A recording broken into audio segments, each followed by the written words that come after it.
Schumpeter's hypothesis, particularly as articulated in his later work, is a provocative proposition concerning the relationship between market structure and innovation.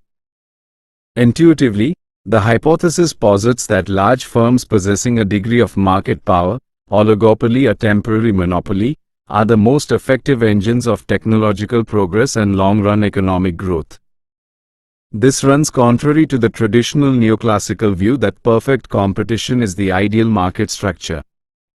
Here is an intuitive discussion of the core arguments. 1. The role of incentive and reward. Intuition. Groundbreaking innovation is expensive, risky, and requires immense capital investment. Who is best positioned to take on that risk?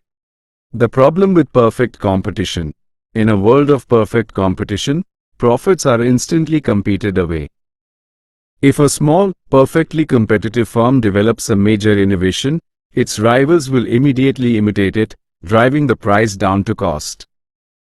The firm will not earn enough profit to justify the massive initial investment in research and development, R&D. This severely limits the incentive to pursue truly radical, costly innovations. The advantage of market power. A large firm with market power, a temporary monopoly or strong oligopoly position, can anticipate earning supernormal profits, monopoly rents, for a significant period after the innovation is successful. This anticipated, substantial reward is the necessary financial fuel and incentive to commit vast resources to risky R&D projects. The prospect of achieving or defending a dominant market position is what drives the capitalist engine. 2. The necessity of scale and resources. Intuition. Developing technologies like the microchip, jet engine, or next-generation drug requires a dedicated, large-scale operation, not a lone inventor in a garage. Financial capacity. Large firms possess the necessary deep pockets and stable cash flow to fund continuous, multi-year R&D programs, build expensive laboratories, and hire specialized scientific teams.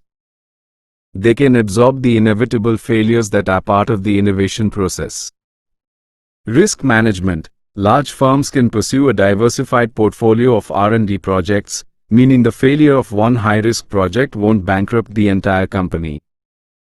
This ability to spread risk encourages them to tackle more ambitious, radical innovations compared to small firms. The bureaucratic innovator. Schumpeter observed the transition from the heroic, individual entrepreneur, his earlier focus, to the institutionalized R&D department within the modern large corporation. In this view, innovation becomes a routine, professionalized function of the large firm, making technological progress more reliable.